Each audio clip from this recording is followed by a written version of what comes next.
আসসালামু আলাইকুম। Digital scale JS এর পক্ষ থেকে সবাইকে ধন্যবাদ। নতুন একটা ভিডিও নিয়ে আসলাম। কেন লোড নিচ্ছে না বা লোড সেলে সমস্যা কিনা সেটাও ভিডিওতে দেখাবো। লোড সেলটা সমস্যা আছে ইঁদুরি কাটছে, যার কারণে লোড নিচ্ছে না। এবং লোড সেলটা আমি পাল্টানোর পরে আমি অন করলাম, করার সাথে সাথে মাইনাসে লোড নিচ্ছে। যদি মাইনাসে লোড নেয় তাহলে অনেক ক্ষেত্রে অনেকেই লোড সেল চেঞ্জ করে দেয় বা উল্টায় দেয়। সেই ক্ষেত্রে লোড সেল না উল্টায় আপনি তার যদি ঘোরায় দেন, লোড সেলের যে কেবল বা তার, সে তার যদি দুই মাথার দুইটা ঘোরায় দেন তাহলে অবশ্যই প্লাসে লোড নেবে। এই জিনিসটা সবসময় খেয়াল করবেন।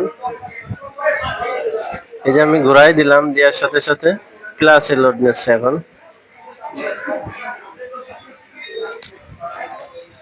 অবশ্যই ভিডিও ভালো লাগলে লাইক কমেন্ট শেয়ার করবেন। আমি এখন চালু করলাম, 40 কেজি আছে, 40 কেজি MRF ডিজিটাল স্কেল মেশিনের নাম।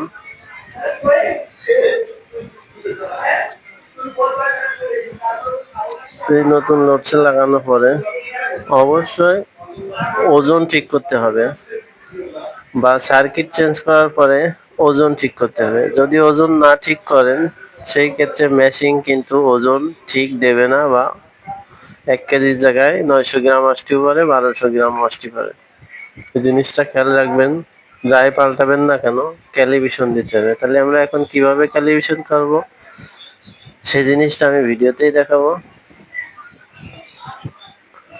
এই যে আমরা এখন ক্যালিব্রেশন দিলাম, দেওয়ার পরে বাটখারা চাপাতে হবে। অবশ্যই বাটখারা লাগবে ক্যালিব্রেশন দিতে গেলে, 10 কেজি হোক, 5 কেজি হোক আর 2 কেজি হোক। বাটখারা ছাড়া ক্যালিব্রেশন দেওয়া সম্ভব না। সেই ক্ষেত্রে আপনারা ক্যালিব্রেশন দেওয়ার সময় বাটখারা ব্যবহার করবেন। অ্যাকুরেট বাটখারা লাগবে। অ্যাকুরেট বাটখারা না হলে ওজনও ঠিক দেবে না কিন্তু, এটাও মাথায় রাখবেন সবাই। এই আমি ক্যালিব্রেশন করে ফেললাম, করার সাথে সাথে মেশিন ওজন ঠিক দিচ্ছে। এখন আমি চালু করব। এই মেশিন ঠিক হয়ে গেল, ওজনও ঠিক হয়ে গেল, কারণ আমি ক্যালিব্রেশন দিলাম, দেওয়ার পরে ওজন ঠিক হয়ে গেল। আল্লাহ হাফেজ।